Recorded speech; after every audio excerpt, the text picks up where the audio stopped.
All right. Good day, good day, good day, everybody. I hope you can hear me out there. If you can, periodically I'll ask you to just throw a one in the chat just to make sure you're hearing me, even if I'm not making any sense. If you do hear me, just drop a one in the chat. That lets me know that at least I'm being picked up somewhere.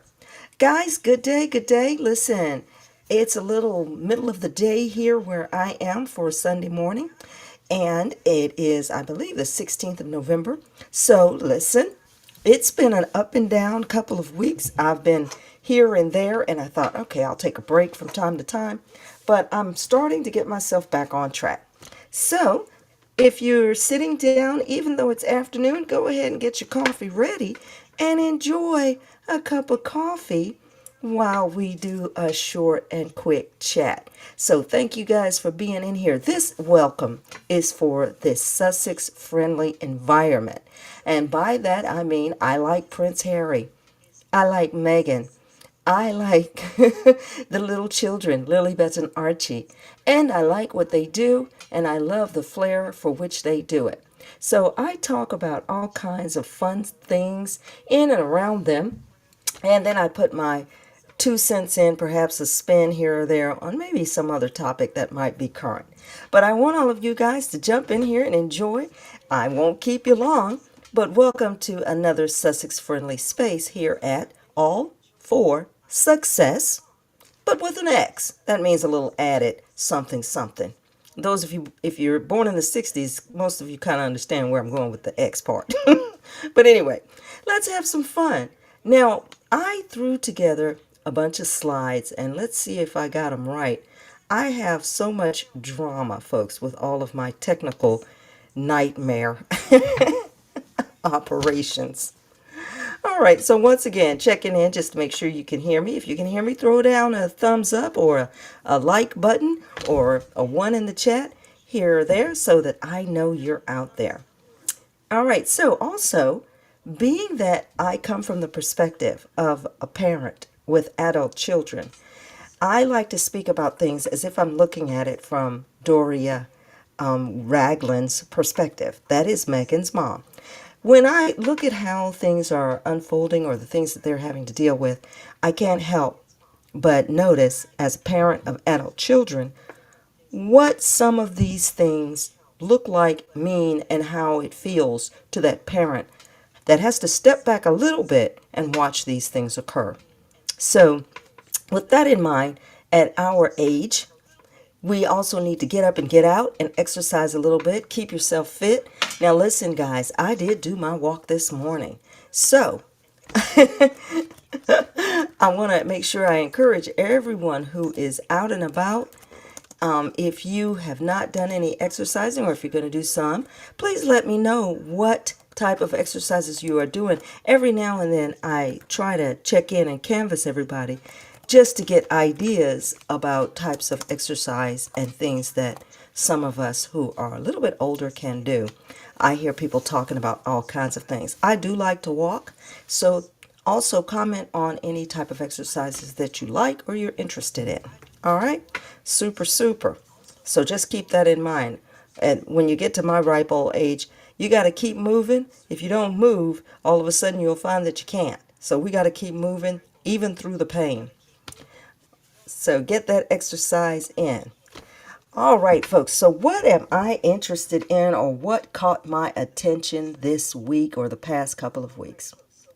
Well, aside from all the wonderful appearances that Prince Harry and Meghan made at their awards ceremonies or at the wonderful charity events, showing up in New York, talking to people, and just, I mean, they've been blazing a trail of busyness. All of this in the foreground, right? Harry and Meghan are a force of their own. They are an interest of their own. And I'm standing by waiting for the next batch of as ever products that I have on order and I'm waiting for. And just all of the things that they are doing, participating in, and attempting to do as they currently try to make their way, right? After all, unfortunately, And fortunately, Prince Harry and Princess Meghan, whether you like it or not, the Duke and Duchess of Sussex, the Duke and Duchess of Sussex, that's a tongue twister, whether you like it or not, that is who they are, and who they are in their world is who they will be. Again, whether you like it or not, right, is almost irrelevant. So, being who they are and doing the things in life that they do, they received an invitation to a big, big birthday party. Now, the birthday party was for Kris Jenner, I believe it was, or, yeah, I think it was Kris Jenner. So, this party means that everybody Kardashian adjacent, or Kardashian influenced are going to be at this party. It means that when someone at the layer level and life of a Kardashian show up in the world, that means that's the level of the party. So it is not a shocker, it is not unusual that one of the invitations went to the Duke and Duchess of Sussex. After all, she sends them jam on every occasion, every holiday. They receive jam. So, where did they go? To the party. Now, incidentally, people of this layer, again, people of that layer of wealth, that layer of international stardom, international celebrity, even though they are also business people, because if there's one thing you cannot take away from the family that is Kardashian, they were able to turn everything in their world into a business product or into a source of income. They were even able to take items from their lives that would have been negative and destructive to anyone else in the world, and they made those things, they leveraged those things into more fame and notoriety. So you cannot take that from that family. That is what they were able to do. And of course, the means by which they did it, well, sketchy, non-sketchy, but totally Hollywood-like. Okay? That's just the way Hollywood works. Okay, so here at this wonderful party, it was at a home owned by Jeff Bezos. So incidentally, I don't spend a whole lot of time on Amazon. I've ordered things from Amazon, but it's not like the center of my life.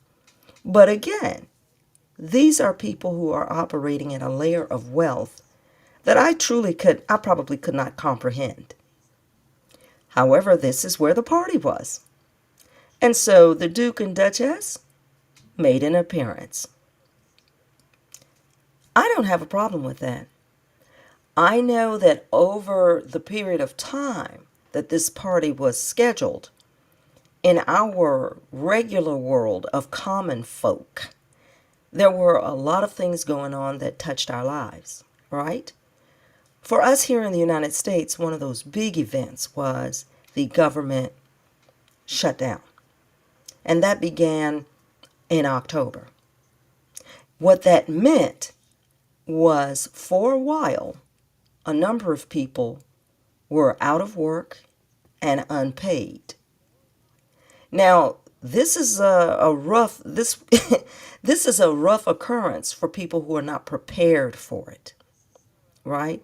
And unlike the people who are at this party, at this Kardashian party, not receiving a paycheck every 2 weeks is not a concern that they have. They do not live in a world where they're looking for a paycheck once a month or every 2 weeks. They don't have those type of situations. What will concern people in the people who attended this party? Their concerns are stock market movement, closure of major businesses and corporations. Their concerns are mergers, like we were talking about 1 week or so ago, like the merger of the giant food grocery chain, Kroger, with another giant food grocery chain, Albertsons. Those are the kinds of things that are significant in the world of the people who attended this party, right? They are watching whether or not countries are in conflict that would shut down their operation of a business.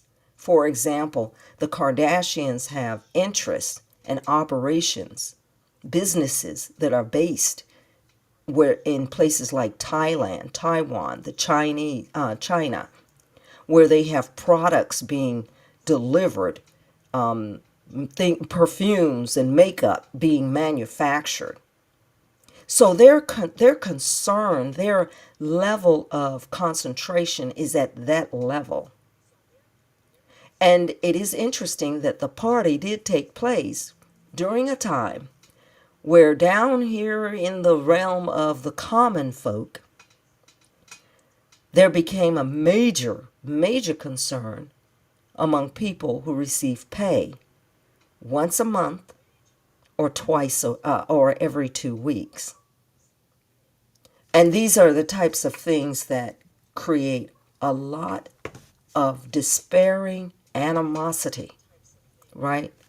So, of course, you had the flavor of the month media outlets across the water that wanted to make sure they reminded you that the Duke and Duchess were at a party with nothing but rich people, and how much they're going to that party is showing that they don't care and they have no feelings.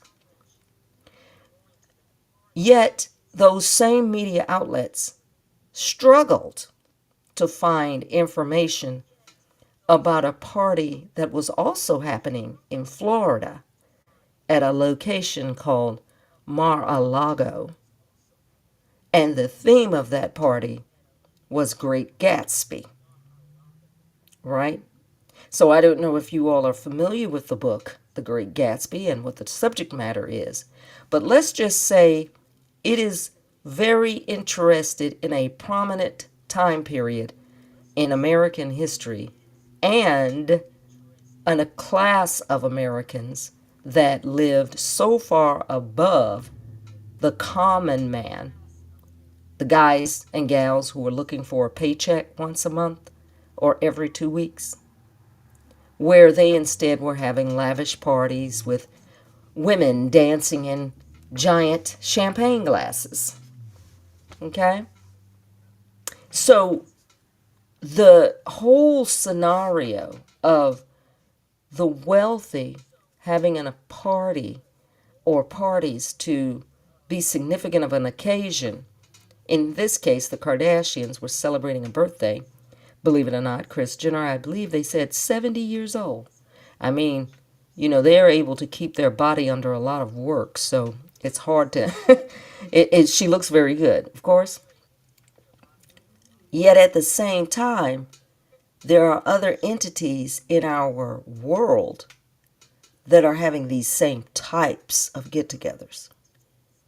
So the question becomes, at least for me, is what brought up the conversation over the past couple of weeks is the question, should rich folks party while common folks struggle? Right? That's a huge question in our world. That is why there is an interest in pointing out whether or not Prince Harry and Princess Meghan attend an event that is basically a party, somewhat frivolous, a good time, in and around people who are extraordinarily wealthy. Should they then be berated for doing that? Is there somehow a connection between them attending these events and the fact that they have no care or concern for the common people, for those of us who are downtrodden? Right? And I am of the belief, I tread on the belief of it depends on how the people who are at these type of parties, how do they operate when they're not at the party. And so for me, I would not be able to put Prince Harry and Meghan in the category as not caring and unfeeling because they do so much work otherwise. Now, likewise, like I mentioned, the other party in Florida, the individuals who came out of that party, they don't do anything to help anyone who is struggling anywhere. As a matter of fact, they would leave the party and then make other people's lives more difficult. And they continue to do so. At least that's my take. So I don't know if anyone agrees with that or not. That's just my take. So I don't have an issue with wealthy people having a party. Hollywood is Hollywood. I don't have a problem with those who work and operate at that layer. I don't have an issue with wealthy people doing wealthy people things. And I do often wonder why so many of us have an issue, have a problem with wealthy people doing wealthy people things, right? Wealthy people own yachts, and so they get out on the ocean with their yachts. Wealthy people have private jets, so they get in their private jets and go where they're going. Wealthy people are often doing wealthy people things. And so it does become a question, why is it always used as a weapon for some? It's a weapon against them, but for others, it's never mentioned. Right? Because there is a cadre, there is an actual movement on all of these UK media outlets. They want to continue to remind other people how much money Prince Harry and Meghan use, how much money they spend, what something they have costs. They always want other people to be focused on being angry because they are wealthy. Right? Now, I mean, imagine that.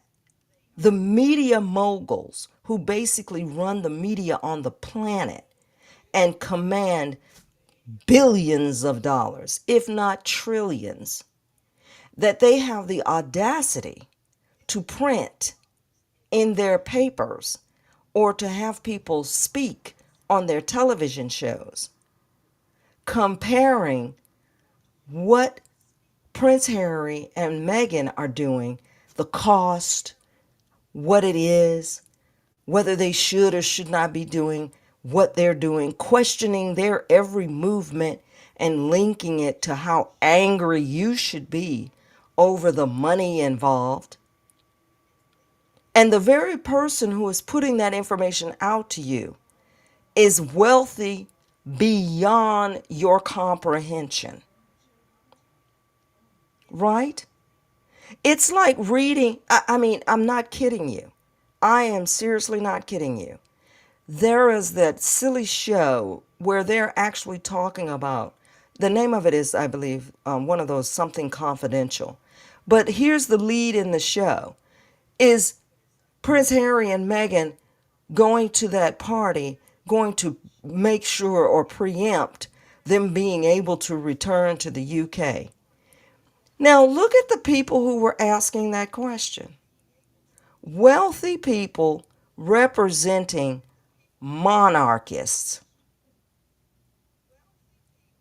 And you have the nerve to be on your television program asking a question about a party the Duke and Duchess attended and remarking on how rich all the people were in the room. And this is coming out of the mouth of a monarchist. Can you believe that? Let that sit with you for just a few minutes. let's think about that for a moment. And while you're pondering that, let me see who is in here in the chat, if anybody. All right. So I said good day to myself, I believe. Oh, no, that's to everyone else. Good day, everybody. Okay, King for Concepts. I see you jumped in here. Okay, we go. Were you telling me to get started? And then happy afternoon. Thank you so much. How goes the day? Well, it's going pretty slow, but I'm loving it. Beautiful weather where I am for a change. We had a few cold days, but thank God it got back to normal. Thank you so much for being here. Joyce Anderson, thank you so much for being. Super Squatty's in the house, people. Thank you so much for being here. You're saying good afternoon. Yes, ma'am. Sunday afternoon. And to everyone, I am happy to be here. I'm so glad that you are here as well. Thank you for coming. Thank you for coming. Oh, once again, Joyce Anderson helped me out with my sound check. I appreciate it. So don't you guys forget, make sure you throw down here in the chat what you were doing as far as exercising. We got to get it in, people. We have got to get it in. But anyway, that is kind of, I know, rambling on about rich versus poor and trying to always, this is the thing about this media blitz. They are trying always to create a movement against the Duke and Duchess of Sussex by making you angry about their wealth. They're always doing that. And the interesting thing is you have to ask, why am I supposed to be angry about their wealth when the person talking is just as wealthy, if not more? But it's a trick and a game they like to play. They love to play that trick and game. So here's what I'm talking about.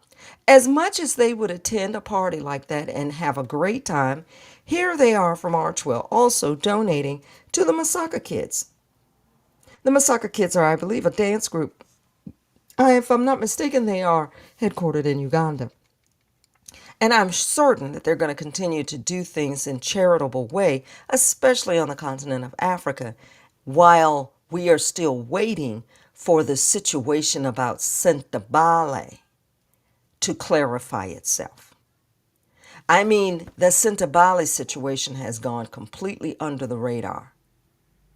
But I was expecting, and I keep crossing my fingers, hoping that they can get that back on track. I don't know if they can, but I keep hoping that they can. Right? But in the meantime, our faves, Duke and Duchess of Sussex, went ahead and dropped some money along with the Masaka Kids. And they're doing the singing and the dancing, and they always do these little skits, which are really, really cute. And they're also, if I'm not mistaken, going to be featured in a Netflix special. So that'll be fun to watch and fun to check out. But you see what I mean? We are paying attention to what they are doing on the backside.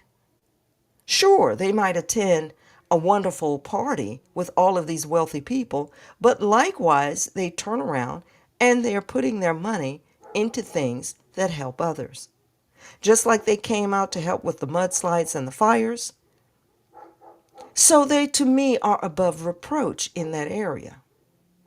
But the UK continues to try to make and foment that narrative that we are all supposed to be angry about the fact that the Duke and Duchess of Sussex, are wealthy. Now, tell me this. The moment you mention the finances of the royal family, these same people have nothing to say. For some reason, they think that it makes sense for them to mention the wealth of the Duke and Duchess of Sussex. And then if you turn around and say, well, aren't your royals living off of taxpayer funds? All of a sudden, they have nothing to add. Then they want to tell you how much harder these people work, whom you never see. It's comical, but it's a game they try. They try it all the time to confuse you. So in the meantime, what do you have going on? While they're trying to get you to focus on the money spent by Prince Harry and Meghan and whether or not they're hanging around a lot of rich, rich, rich friends, while they're trying to get you offline with that, what should you be paying attention to? How about the fact that perhaps in the UK, the monarch is about the the monarch is about to be in a bowl of trouble due to the fact that you have this looming story with an issue with Prince Andrew and his relationship with Jeffrey Epstein. And if you're not familiar with that case, it is ongoing. A lot of storylines going on here in the U.S. if you're not familiar with it, because Prince Andrew is very much affiliated with a man who was convicted and locked up in the world of child assault and perhaps trafficking in a sense. So this entire case is blowing up and bubbling up to the surface. Many people are talking about all of the details of it. There are emails coming out that are showing conversations between this character, the lead star in the character, and then all of these other people whose lives he touched.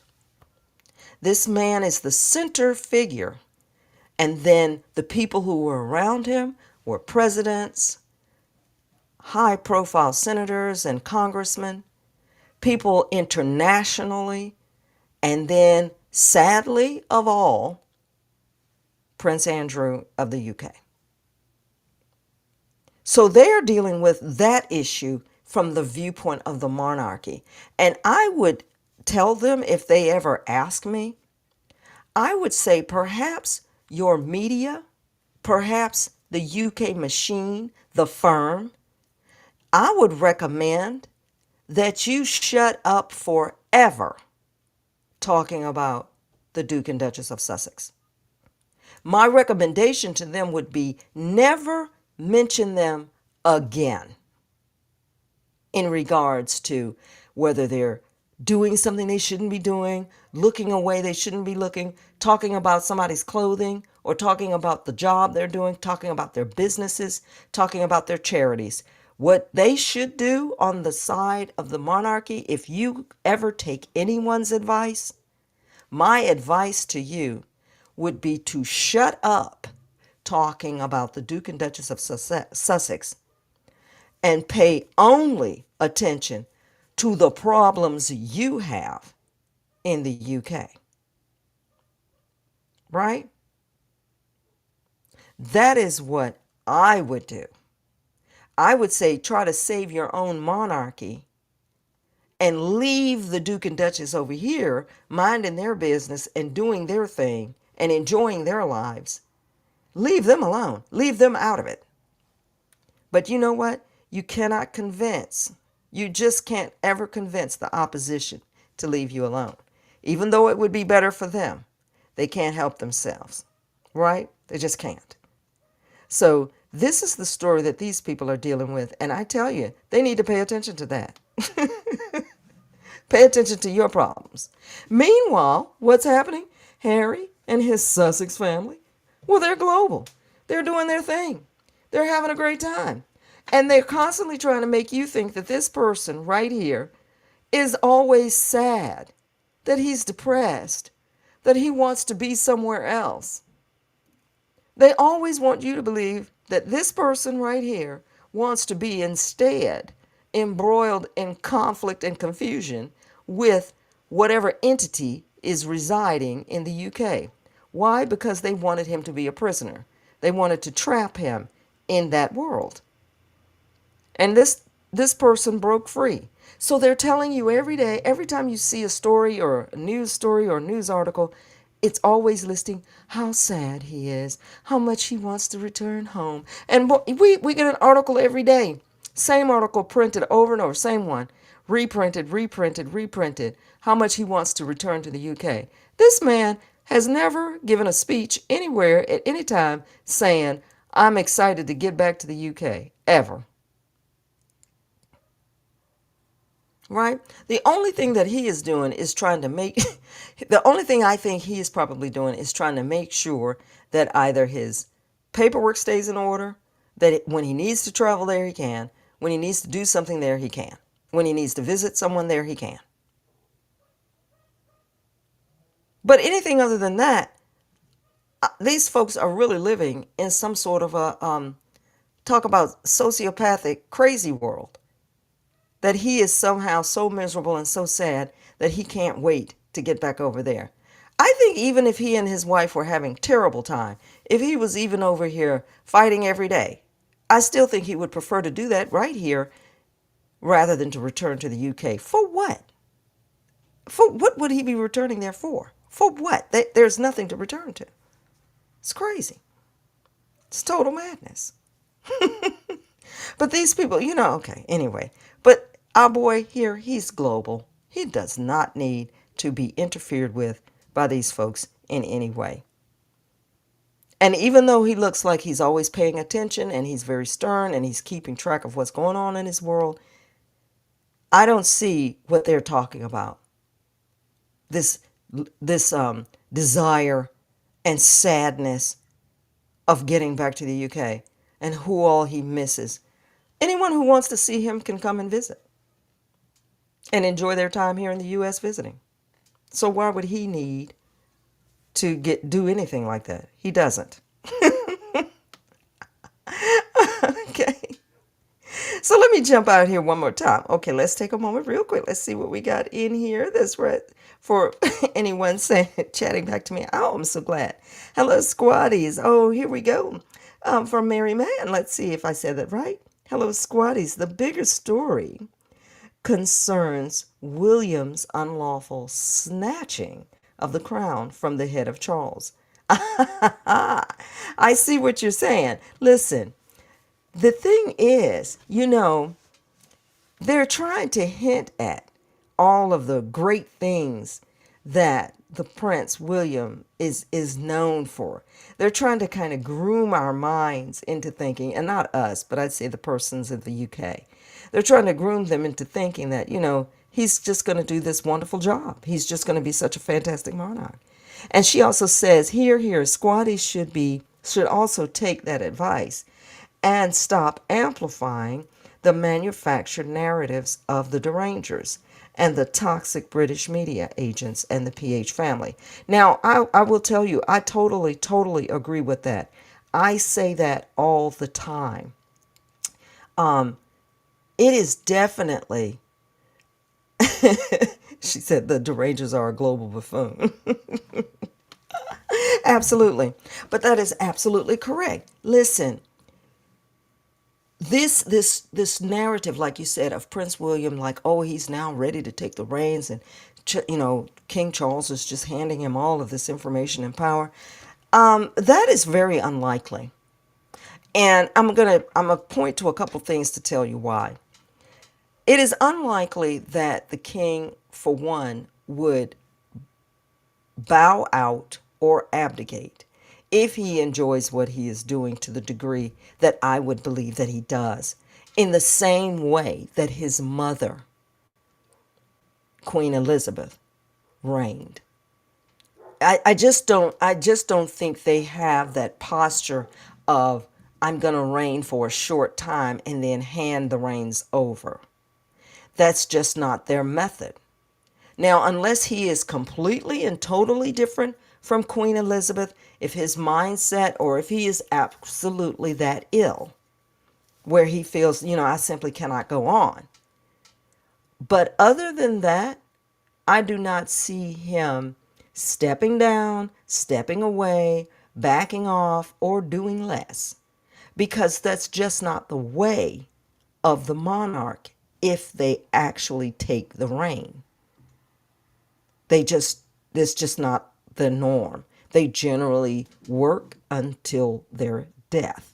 Now, I could be incorrect, but that's what I definitely perceive.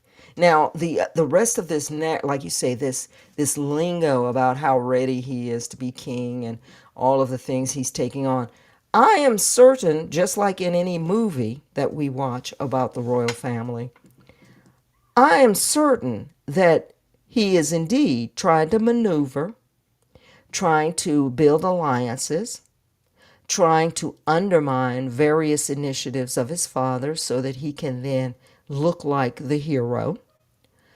But that's standard to the monarchy. The monarch standard is to constantly try to cut each other's throats, pull the rug out from under each other, and to, in a sense, betray each other while fighting everyone else together. That is simply their method of operation. So these type of intrigues that are really not intrigues is just simply the standard grooming procedure for the monarch to come. Just like they did with Queen Elizabeth in her reign, it was constant chatter about King Charles, or previously, being on the cusp of becoming the one in power. And yet that lady stayed in place, right? And her power basically did not really alter or dwindle until she became very ill. And then, of course, those in and amongst the next coming, then they always will then try to maneuver and support those who are about to come up because they want to stay in place. And that's the men behind the scenes, the men and women behind the scenes. They will always start maneuvering and adjusting fire because they want to be on the good side of whoever's going to be in power next. And of course, it's like I said, it's just like a movie. But thank you so much, Mary. Man, I'm sorry I got all carried away. I appreciate your thoughts on that. And that is true. It's always going to be a power struggle, between the people who are on their way in or on their way out. Right? They really are. Now, I think if they can hang on to the power, like you said, whatever Camilla might be in danger of once the king passes on, if he should pass on before her, whatever she might be, if she has any fear of losing anything, then yeah, that power struggle is going to be real. That power struggle is going to be real. And yes, you are correct. To follow up with as Liz as the Queen Elizabeth's power started to dwindle, that is when you heard more about who was being moved out, like how they were trying to move her assistants out of the line of understanding what was going on day to day. And they were trying to like you said, they started to have their people more active in the decision making of various items, which means they kind of had to do an end run around the queen and her wishes. And that is always, like I said, it's like any movie about the monarchy. This is the normal process. They start to cut each other's throat as soon as they see a weakness, because that's what these people are. That is their norm of operation. Now, it doesn't mean they won't get together and still wail on everyone else. But in and around amongst themselves, they are also fighting for supremacy if they can get it. It's a strange world. So I had so with that being said, and I mean, thank you so much for your comments. That was great. I love it. But yes, you're so deep in, and I am seeing much of the same things, right? So this is why you have your fellow here hopping around the world, and he's doing the visits, right? What was it? Earthshot. And when we all look up Earthshot and we try to figure out what it's about and what's going on with it and how does it work, you're not going to hear much. You don't hear much of the details because they don't yet know how to present it like that. You see, that's a feature of Prince Harry and Meghan, right? Production. They understand production. Meghan understands production. I mean, after all, she grew up in Hollywood, right? But in their attempt to try to compete, these visits to I think it was Brazil, where they went down to talk about Earthshot and pass out some awards. And it's a prize that, like, if you ask a local person, have you ever heard of it? Most people haven't. And if they have heard of it, they're not quite sure what have you accomplished. They're not quite sure what the accomplishments are that are surrounding it and organized by it, right? So it's going to be tough.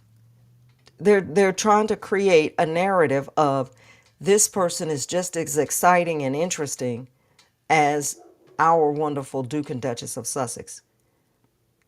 But only a handful of people will believe that, but they can't help themselves. They have been, what do you call it, misinformed in a sense, but they have been programmed to believe what they see. That is the programming. you know? So that is their programming, is to tell the rest of their folks, don't believe anything Prince Harry does. Don't pay attention to Meghan Markle. She's awful. Everything we can say about her negative, we do. We can't say anything positive about her. But yet everything they're doing, the Duke and Duchess of Success, is doing well and positive, and they have their moments, and sometimes it's good, sometimes it's bad, just like real people, right? But either way, they have the support of the people who support them. And no, that's not going to be everybody, and it doesn't have to be. But, like I said, the things that they do the good that they are doing, it far outweighs any concern, issue, or jealousy that I would have over how much money they have, earn, or spend. And in my opinion, not that I'm telling other people what to think and believe, it is irrelevant to me how wealthy people be wealthy. How it's irrelevant to me what wealthy people do because they're wealthy. If I have a problem with it and if I'm jealous of it, then perhaps I should take my energy and try to become wealthy, right? If that's a concern.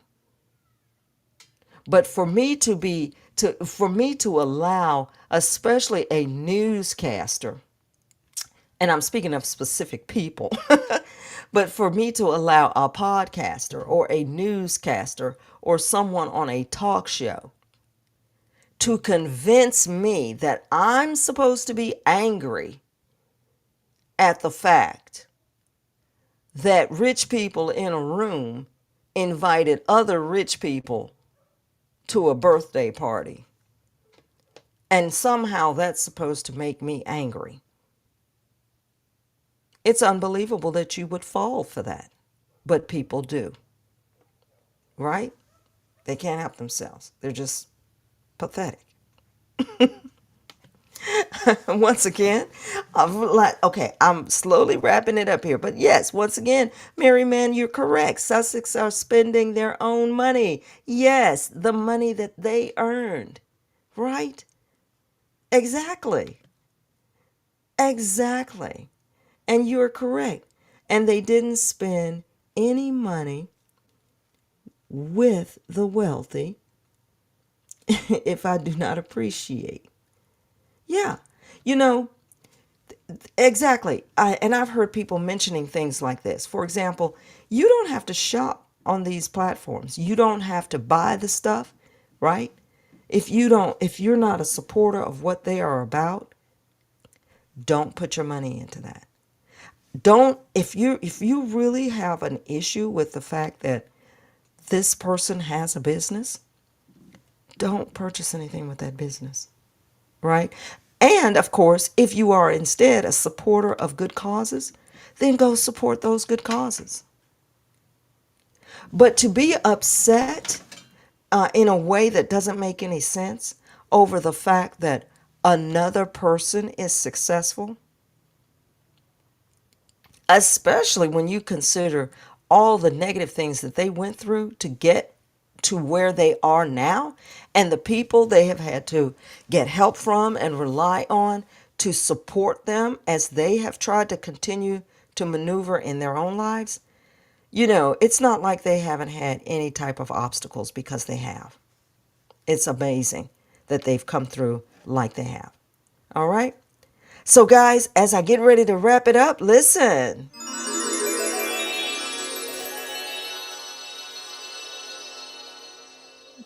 Guys, again, all the time, I thank you for just showing up and joining in my chat. And I tell you, guys, I misplaced my book, Spare. I have got to find it because I do plan to put on some of my little audio readings. I do plan to do that. And am going to pick up the book by Virginia Giuffre because there are some things I want to point out and we're going to talk about in some of the chats. But I got to first find the other book, okay? And so as soon as I get that done, we'll get back to what I was planning with the fun of some of the readings that I want to do because this is going to be an exciting time, guys. I want you to know, listen, we are living in an exciting time. Do you understand what I'm saying? Things are crazy, but things are going to get crazier.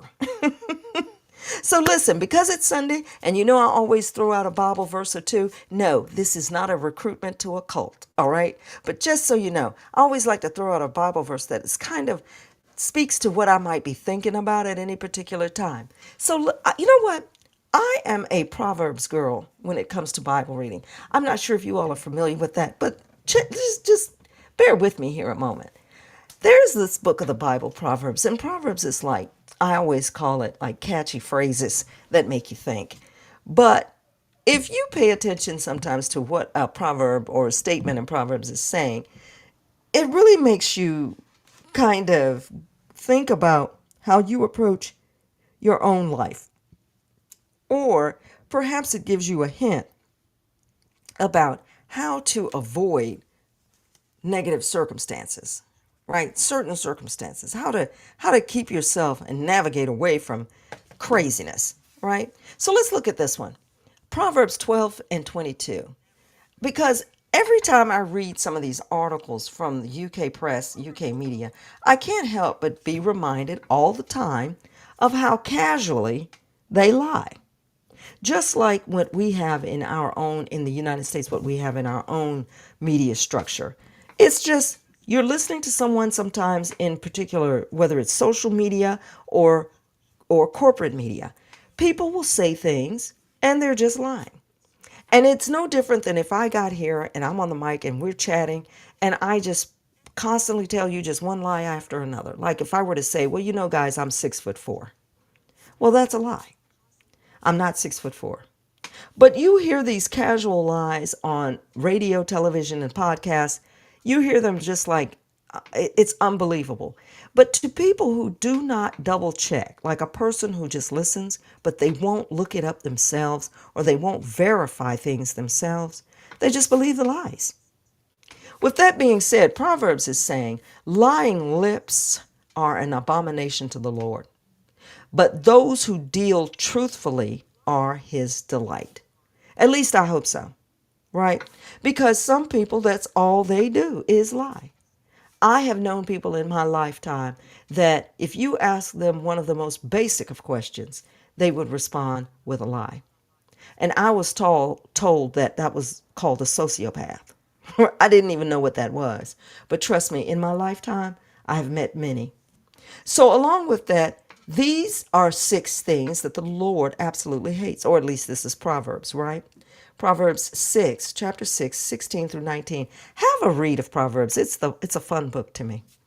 So these are the 6 things. Yes, 7 actually are an abomination to him.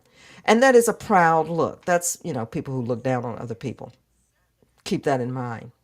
A lying tongue, and that takes us back to what I was talking about, people who just lie for no reason. Hands that shed innocent blood. Now, we need to keep that in mind in these current times where people are talking about crime and you're hearing about wars and destruction in lands where people are living and trying to survive. People who are shedding blood, but the people who are there are innocent. It's not like they're at war with these people, right? They're at war with something else or someone else. But in the meantime, everybody in the middle is being devastated. A heart that devises wicked plans. So if you're sitting around just plotting and scheming on doing nasty things to people, that's on the list. If your feet are quick in running towards what is evil, keep that in mind, right? You know how some people are when they see something bad going on, something negative happen, the first thing they do, they practically break their neck to get to it, to see it. It's like I always used to say when we were kids, teenagers, if you saw a fight happening, everybody would run to try to see it, right? So you have to put that in your mind. If you see or know that there's something evil going on somewhere, and then the first thought that you have is, I need to get over there to check that out, you might want to think twice about that, right? A false witness who speaks lies. Once again, lies, right? Someone who says that you did something that you didn't do, or a person who condones something that is happening when they know it's wrong. Lies, right? And then the one who sows discord among people who are brethren. That's another problem. You know that person. You know that person. You barely know them. You may not know them that well. And all of a sudden they come in amongst a group of people who used to get along. And the next thing you know, they've dropped a seed of dissension over here and a seed of discontentment over there. Right? That person who walks up and whispers in the ear of one another something negative about another person. And the next thing you know, they've started an entire eruption around people who actually used to get along. So keep that in mind, folks. I want to encourage you to enjoy some of these scriptures. I really, really do. And I have a great time with them. So I hope you do too. So keep that in mind. We are, of course, going to continue to stay on top of all of our stories that are coming up in the next couple of weeks, and I'm going to try to get more stuff out here and going so that you can enjoy. So keep in mind, stay focused, stay positive, and keep winning. And I appreciate all of you for being here. And again, thank you for being here. And I love all of the comments that folks have come to put in here. And Mary Mann said again that they easily believe the lies because they want to, and they love the negativity. You know what? I totally understand where you're coming from. You are correct, because that is that is exactly how they behave. She said, run from rain, but run to the fire. I've heard that saying before too. And thanks for the chat. Thanks to you. Thank you so much.